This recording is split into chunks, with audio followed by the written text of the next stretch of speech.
back to the channel. Today we're back in the Diamond DA62 on our next leg of our Around the World series.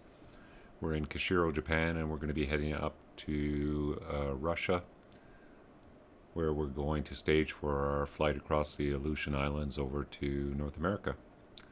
Just showing the map real quick here. So we're up in northern Japan. We're going to be flying up along this northern chain of islands, northeast bound, and going up to this peninsula, Russian peninsula up here, and we're going to an airport called, I'm probably going to butcher this, but it's Petropavlovsk-Kamchatsky airport in Yelizovo, Russia. It's -5, light winds here today in Kushiro, and just some scattered light broken cloud. We're going to climb up as high as we can, get a good push with the winds, about a 5-hour trip. So let's hop in board and get things started and get up on our way. Okay, the aircraft is cold and dark, so we need to get things powered up. Get the electric master on, and we'll get the screens booted up. And the first thing we'll do is we'll program in our flight plan. I already have our RJCK in there. We'll put in our destination, which is Uniform Hotel Papa Papa.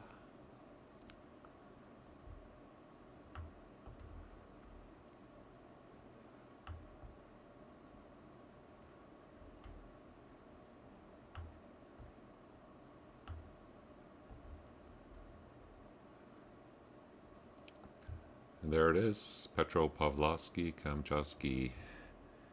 After that, no runway. Put in our procedure will be departure, and we are planning the KSAR for Romeo, KC4 Romeo, off of runway 17, and that looks good. And then our first point is Oscar Delta Echo Romeo India.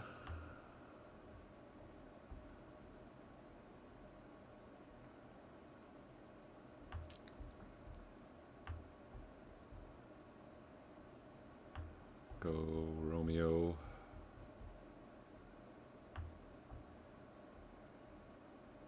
India.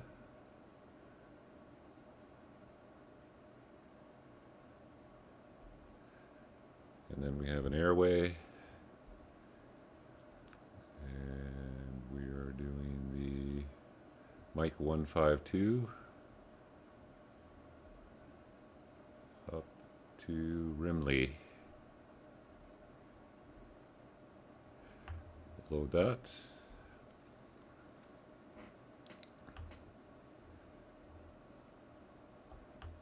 And then we are doing another airway.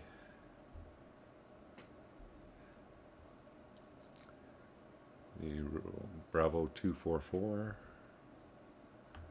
up to Reno. Okay, so that's our flight plan. I'll just go over the departure real quick here. So the departure off of runway 17 is climb on a runway heading to 1,000 feet, then right turn, intercept and proceed to the KSE radial 200 to 3,000 feet. So the radial 200 up to 3,000 feet, and then a left turn back to the VOR, and then we're off on our airway. Nice thing about the NXI is it has these coded as 3,000 or above and 1,000 or above. So once you hit those altitude, it makes the turn to the next point. So if you got a good climb rate, you're going to get to this point faster than if you have a slow climb rate. So it's nice that it's coded in there. So you see, we'll look in that real quick. Sometimes, oh man, they're having trouble. These pages are always flipping around on me here. Okay. So back to the flight plan, and there you got 1,000 feet or above, 3,000 feet or above. So those are coded as altitudes, and then if we look at the map here, It looks like you have to go out a long way, but actually once you start climbing, this 3,000 foot point is going to move in, so it's not going to be as far as it looks on the map here. Okay, so let's get things started up. So we'll get the engine masters on. Prime the fuel pumps. Get our nav lights on. Our fuel is on. The pump's on. Clear to the right. Clear to the left. We've got some snow on the ground here. Okay, we'll start the right engine. And start the left engine. And temperatures and pressures are coming up. Looking good. Okay, we'll set our departure altitude. We have to cross the VOR at about 5,000 feet, so I'll put that in for now. Runway heading will be 168.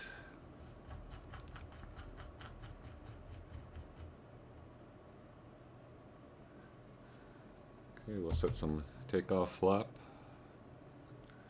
Get our taxi light on. And we'll head out to the runway. Some Japan Airlines airplanes there. Looks clear, a little bit of snow on the ground.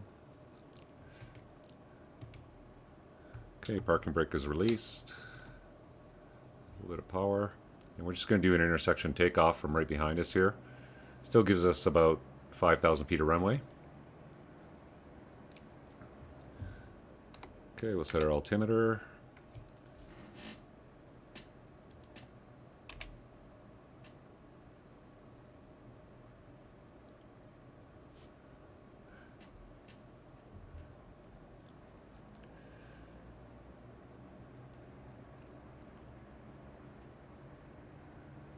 Actually, we might as well take it to the right for the intersection takeoff. That will give us about 6,000 feet of runway.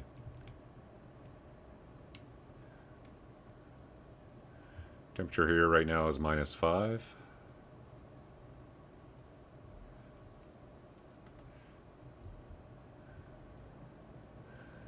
But it's -21 in Russia, so much colder. This will probably be my last flight of the year. Coming up, Christmas holidays are coming up. It's going to be kind of busy, and then I got some work right after the 25th, so probably won't be able to do another flight till the new year. Okay, so let's get things. Pitot heat is on. We'll get our strobe light on, landing light on, fuel pumps on, taxi light off. Say we've been cleared for takeoff. Got runway heading set. Oh, I need to get my avionics master on. So that will power up the radios in the altimeter, or the transponder. And a good indication of that is these X'd out on your nav radio COM2 and nav2. That means you haven't turned on your avionics master, and then the autopilot's not going to work. So we'll give that a second to come on. Get our transponder, set alt on. 7,000 is a good squawk. There we go. Trims are set for takeoff, so flaps are set for takeoff, lights are good, altitude is set, runway heading, altimeter is set, transponder's on, it's clear to the left, clear to the right. Okay, I think we're good to go.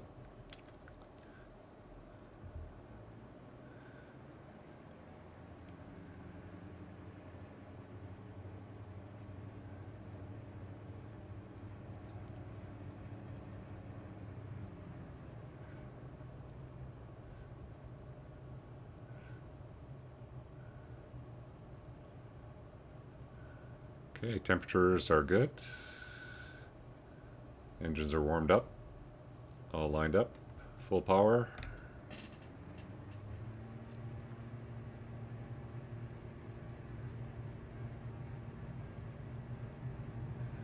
Airspeed's alive. Temperatures and pressures are good.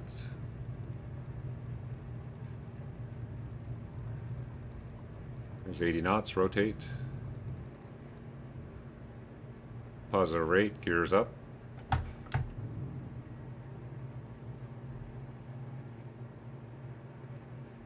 Speed's good, flaps up.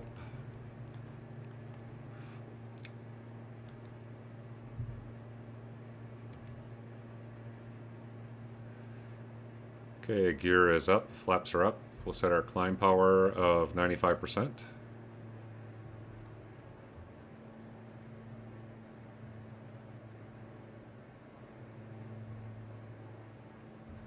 And we'll gauge autopilot, flight level change, and nav.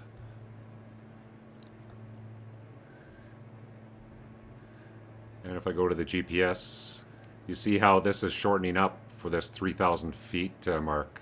As our climb rate increases, it gets closer. So it's all based on when you hit that 3,000 foot point, which shouldn't be very long. So again, gear is up, flaps are up, climb power is set. Pitot heat's on if we go into this cloud here. And this is our last flight out of Japan. Snow covered up here in northern Japan, wintertime, but not as wintry as it is in Russia.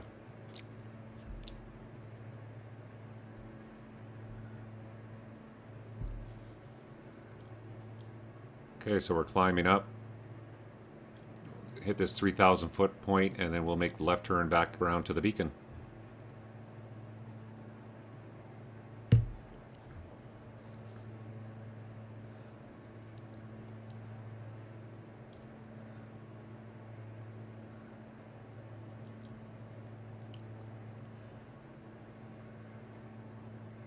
So there's 3,000 feet, and it just transitions back to the left turn back to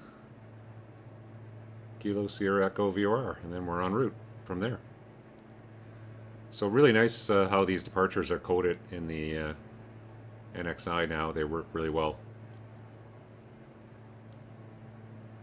It's not a difficult departure to fly anyway, even if you didn't use the GPS, but it's nice that you can do it with the GPS. So we're going to climb up to flight level 170 because we get a good tailwind up there. If we stayed down at 7,000 feet, it was going to be over a 6-hour trip. We shortened it by about an hour by climbing up to 17,000 feet. So let's say we just got cleared up to flight level 170. Throw that in.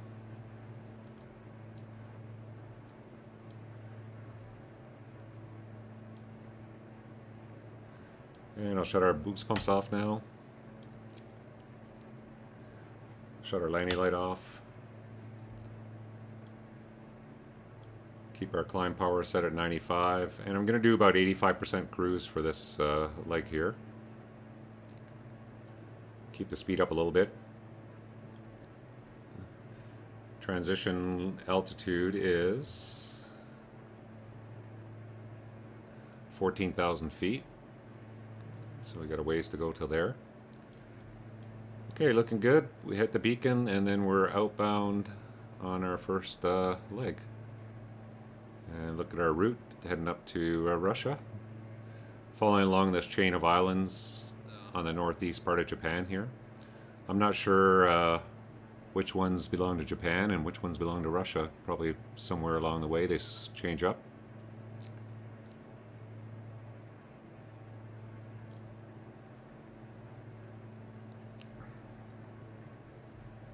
Okay, so we hit the beacon.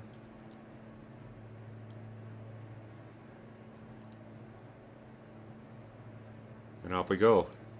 Now remember a quick way if you want to get the frequency for the Kilo Sierra Echo beacon. We just go to the flight plan, hit your cursor, go to Kilo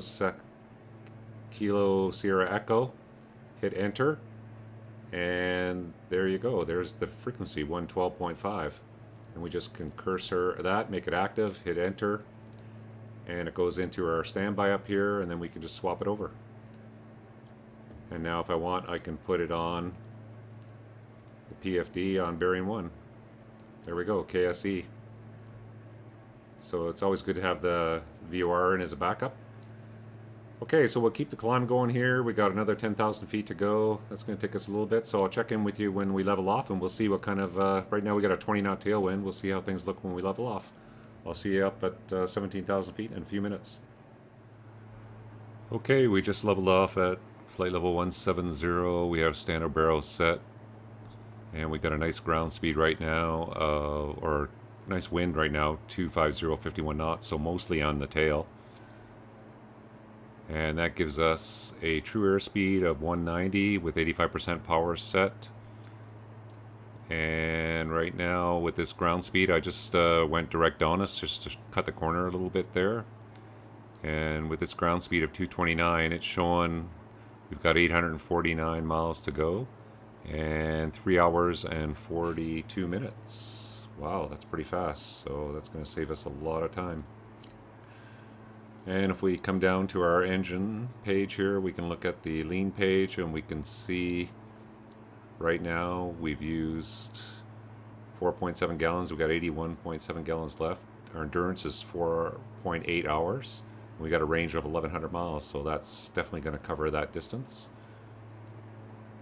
So I'm pretty happy with this power setting. I'll keep 85% power set. We don't need to lean it back any more than that.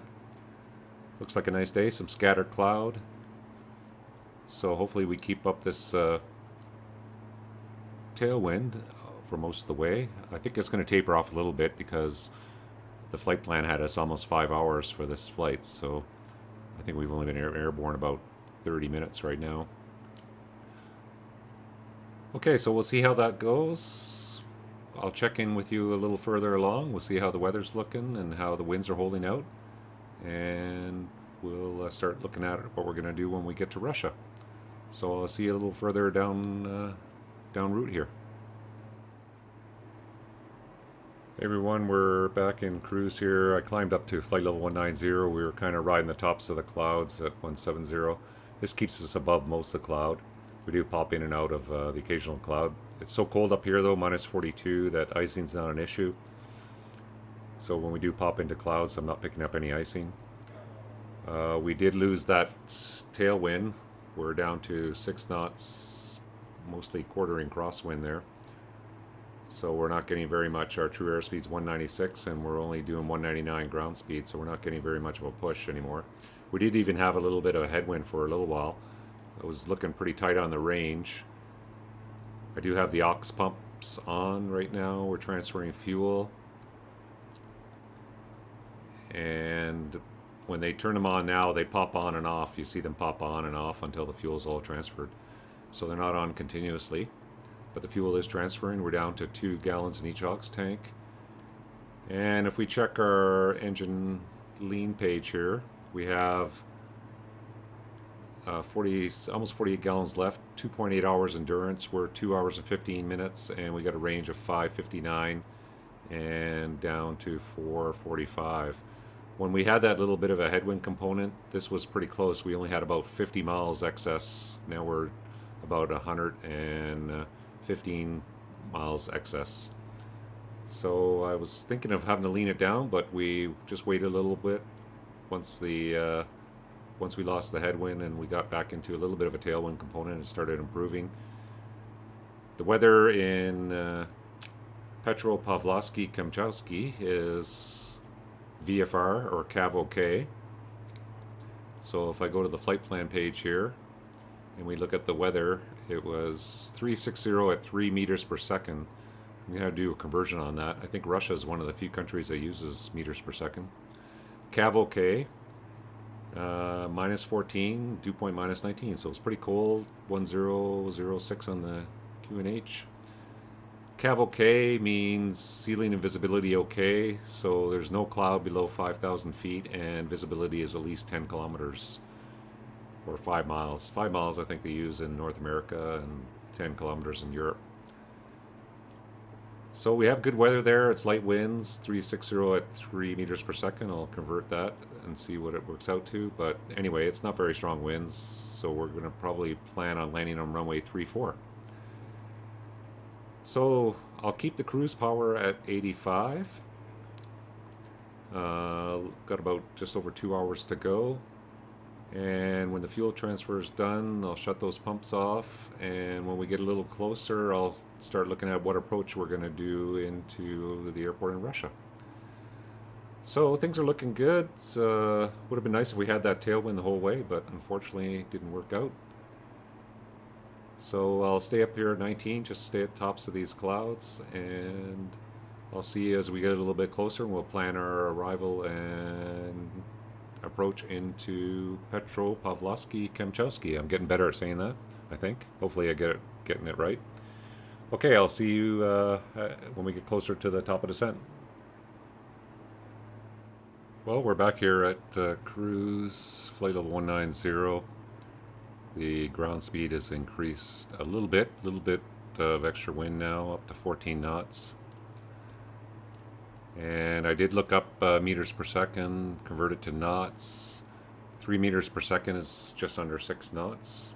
Basic rule of thumb is whatever it says for meters per second, if you double it, that's how many knots it is. So 10 meters per second is just under 20 knots. So that's a nice easy conversion if you're going to be using that regularly. Anyway, the winds are favoring runway 34 left. There's 2 runways, but the right runway is actually closed. So we're going to be setting up an approach for 34 left. And we're going to this fixed Reno, and there is an ILS approach from Reno off of 34 left. So the ILS Yankee 34 left, so we'll load that in. So flight plan, or no, sorry, procedure. Select the approach. And we'll go for the ILS Yankee 34 left. Apply additional quotes fix Reno. I don't need the barrel minimums because it's cav okay there. So Reno,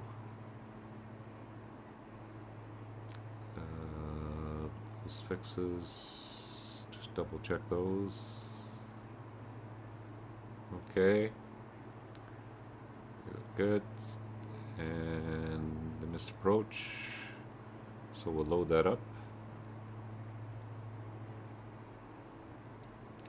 And then when we look at that, it goes from Reno, and it has a procedure turn at Reno, but we're not going to do that. I don't know if it gave us the option to load the airway in. Let's just see, Reno.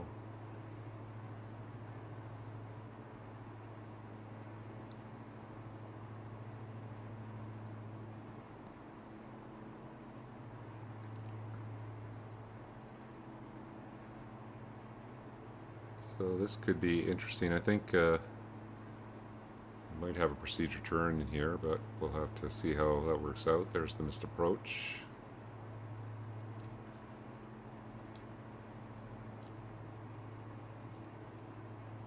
Okay, we'll see how that looks when we get a bit closer. Do we have a top of descent point? Yeah, it's quite a ways.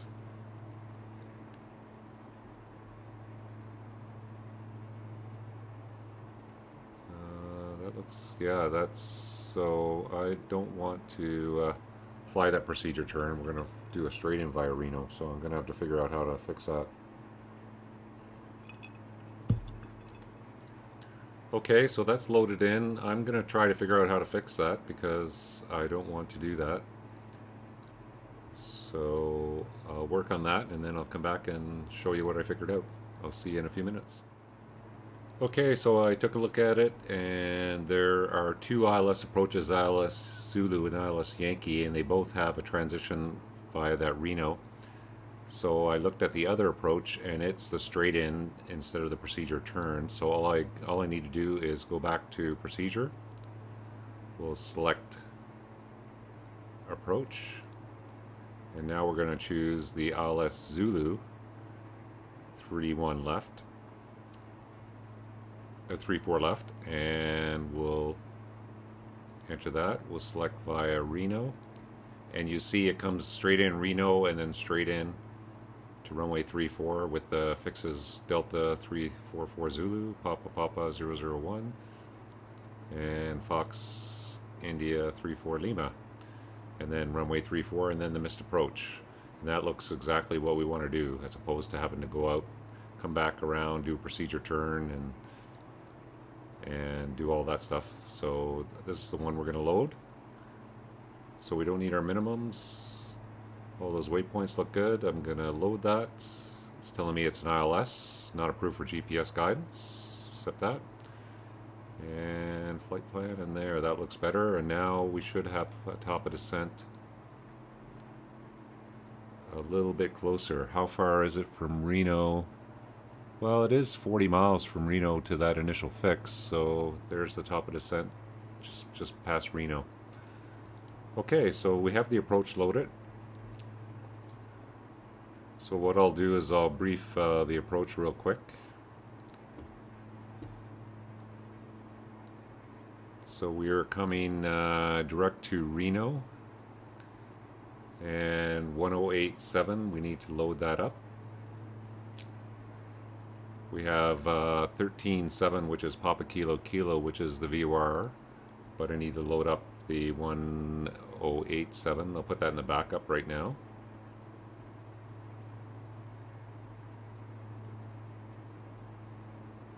So that's ready for when we switch over.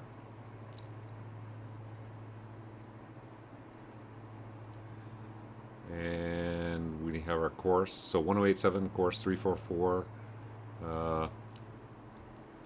Here's something I'm going to talk about. Somebody asked me a question about this a few videos ago. What they wanted to know what the blue flashing light was and beeping when we crossed. We had a flashing O right up in this area here, and then we had a beeping noise. And here we have these available. There's a outer marker and a middle marker, and those are marker beacons, and they're quite prevalent on ILSs for years, but now with GPS and DME, they decommission most of them in the world. You don't see them very often anymore, but they still do exist. So what we're going to see is when we cross over this fix here, we're going to see the M flash, or sorry, the O flash for outer marker. It's blue, and then it's going to flash, and as it increases in intensity, it's going to get louder, and then when it's the loudest, that's when you mark the position of 2.7. And then when it decreases in intensity, and then it goes away, and then we're going to get middle marker, which is going to be orange, I think. And you're going to get a flashing M when you hit the middle marker at this, which is going to be your missed approach, just prior to your missed approach point. So that's what those are going to be, and we'll see them when we're on the approach. We'll see the outer marker flash, and hopefully the middle marker flash up. So that's what that's going to be. So we'll continue to brief the approach. So we're going to intercept the glide path at 2,100 feet. We're going to cross those marker beacons. The minimums, although we don't need them today, are going to be 327 feet. We're going to be visual. And yeah, so that looks pretty good. Everything's loaded up. The missed approach is going to be climb 344 to 274 MK NDB, and then left turn to the Whiskey NDB, so straight ahead to the 274 off of the Mike Kilo NDB, then left turn direct to the Whiskey NDB, and then outbound. Boy, they sure have a lot of NDBs here. Those don't exist very much anymore either. So that is the missed approach, and that's encoded in the GPS, so we've just used that in the GPS, and the altitude for that is 7,190 feet. And I imagine they use meters, so they've converted that over to feet for us here. Okay, so that is the approach, and like I said, it's just going to be a visual. We're just going to use that as a backup to do the approach. So I think we're all set. We still got a ways to go. We got about 250 miles to go. Total distance still a little bit longer than that even. So I'll check in with you when we get closer to the top of descent, and we'll start with this approach and see how it works out. See you there in a little bit. Hey everybody, back at cruise at flight level 190. And it's cleared out nicely here. We're expecting Cav-OK weather, and pretty much all the cloud is gone. Pretty ominous looking terrain there. Big ice field right there on the coast. Lots of mountainous terrain, pretty high terrain. Anyway, we are coming up to the top of descent. Remember on the flight plan here. And we have the, so Reno was our first waypoint with a 13,000 foot fix, and that's correct on the approach. it said Reno minimum flight level 130, so that's correct.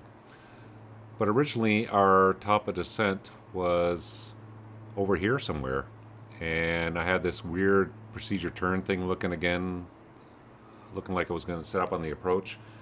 And as soon as I selected activate approach, which took us direct to Reno, it cleaned all that up and brought our top of descent back. So I'm going to put in flight level 130 for now. Activate VNAV,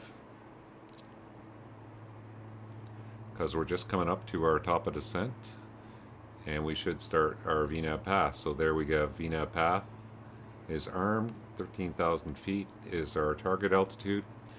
So what was happening before is the flight plan was taking us from Reno to the airport, and that tells us our vertical track is coming up. I think that's a part of the DA62 mod that tells us that about a minute before our vertical path starts coming on. So that's a nice feature as well. So what was happening before, we were going Reno to the airport, then back to Reno, and then it had a procedure turn to get us back lined up on the approach. So the top of descent was actually after we were coming back from the airport to Reno. As soon as I activated the approach, it went direct Reno and got rid of all that. And now we're just direct Reno on the approach. So that cleaned it all up nicely. So you need to, if you have something weird like that, usually activating the approach will fix it all up for you if it doesn't look right. I wish I hadn't activated it before I recorded this session here, but unfortunately that would have been nice to see. But anyway, that's what it was. So we were originally Reno to the airport, back to Reno, and as soon as I activated the approach, we went direct Reno, cleaned everything up, and now we're looking pretty good. So we just started our descent. I'll bring the power back a little bit, keep the speed up a little bit, and we'll cross Reno at 13,000 feet and then continue inbound. So I'll check in with you a little further along. The transition altitude is flight level 90, so we got a ways to go till we need to set that. So I'll check in with you. It's a long approach leg in here, so I'll just continue the descent here, and as we get a little bit closer, we'll transition to the ILS, and I'll see you there. Okay, we just passed Reno. I put our next altitude, or I put our FAF altitude at 2,100 feet in the altitude selector.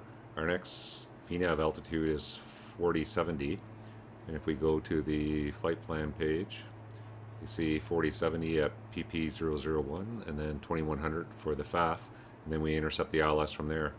So I put the 2100 in for the FAF, and we're just starting to intercept our next portion of our VNAV. We level off at 13,000 feet right now, and then VPath is still active, and we'll continue down to 4070 for our next altitude. We'll center our heading bug. We have our ILS tuned, or in the nav radio, ready to switch over, and things are looking pretty good. Okay, this is a long transition here, so I'll check in with you when we get a little bit closer to our ILS approach. Okay, we are lined up on final approach, just through 7,700 feet. The QNH is 1005 as set. We're still in a VNAV descent. I'm going to start bringing the power back, let speed start bleeding off. You can see the airport straight ahead. There's two parallel runways, and we are going to be landing on 34 left. The other runway is decommissioned. It's pretty frozen in the bay here. Looks pretty wintry. This temperature is minus 14 Celsius. We'll keep an eye out for Father Frost. That's the Russian. They don't have Santa Claus, and they have a character though called Father Frost, which apparently leaves gifts to well-mannered children on New Year's Eve. So this is probably a good place for Father Frost to hang out in this wintry environment, because it is pretty frosty here. So we'll keep an eye out for him. Okay, so it looks pretty good. It's a pretty big airport, long runway. It's probably a military base, and like a combined military base civilian airfield, because it is in the middle of nowhere, and it is a pretty big airport. And since it's on the eastern, the eastern part of Russia here, I'm sure they had lots of bases up and down this part of the eastern coast. Okay, so we're getting a little bit closer. Bring the power back a little bit more as speed bleeds off. We'll transition to the ILS and we'll see how those marker beacons show up. We should get the outer marker, middle marker beacon. And a little bit more power, speed's bleeding off.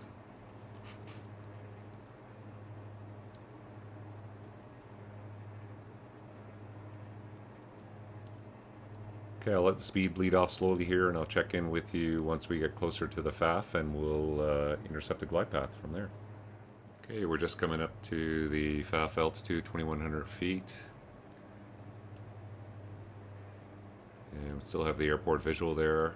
Just going to start slowing even a little bit more now. I'm going to arm the approach.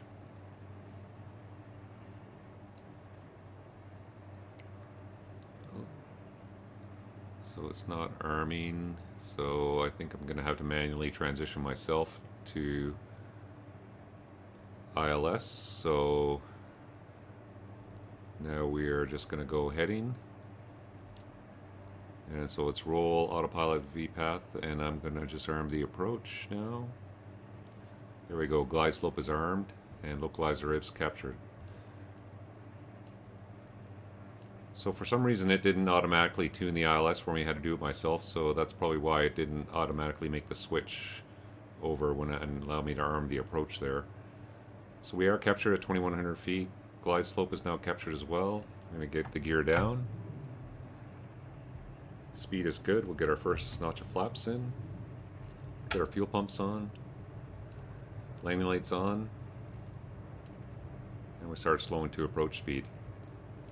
I'm going to set the missed approach altitude. It's 7,190, so I'm going to set 7,200 feet. And there's our missed approach coded if we need it.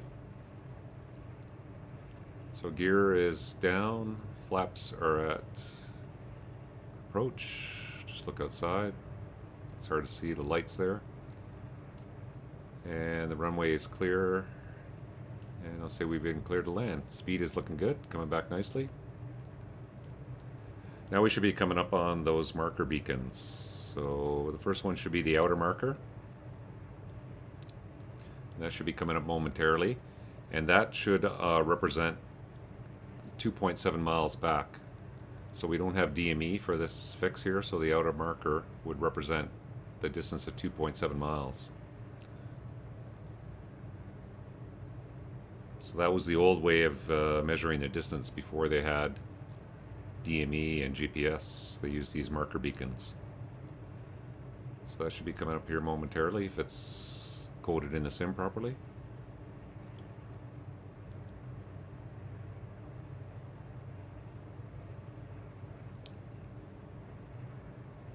That should be right up here. I think you'll see the outer marker flashing.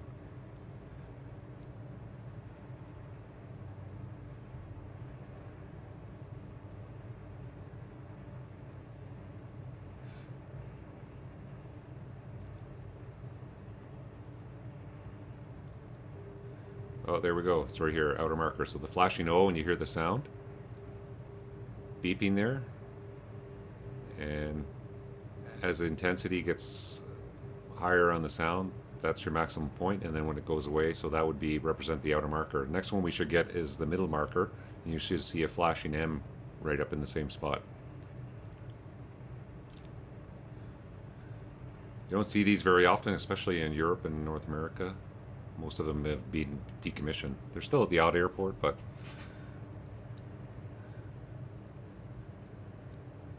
so say we've been cleared to land. T's and P's are looking good. Get our speeds good. We'll get our land flap. Start slowing to 100 knots. Should just be coming up on the middle marker now.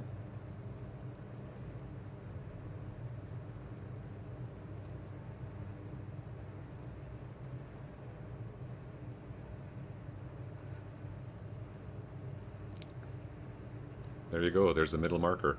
And that would represent, in this case, your missed approach point. which was 370 feet. So we're looking good. Disengage the autopilot, gears down, flaps are at land, and we'll just settle her down.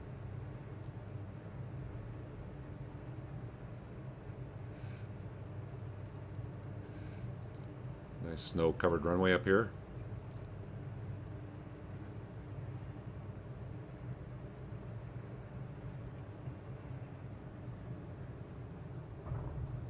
And there we go, touchdown. Welcome to Petropavlovsk-Kamchatsky Airport.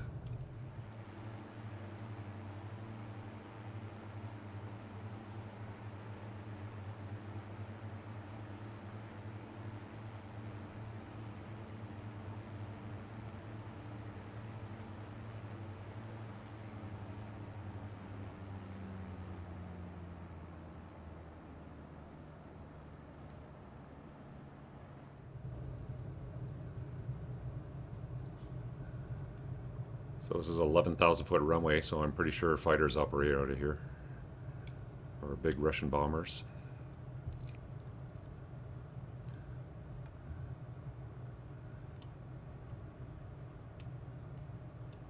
I think this is the furthest north we've been on our trip so far, back in the snow. Okay, we still got a long way to go to exit off the runway here, so what I'm going to do is I'll just call the video here as we're slowly getting up to our exit. We're just going to exit and park off to the left there.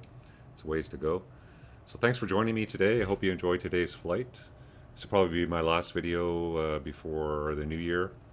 Pretty busy holiday season coming up here, and then I have to do some work later on at the end of the month, so won't have time to do any flights in the sim, unfortunately.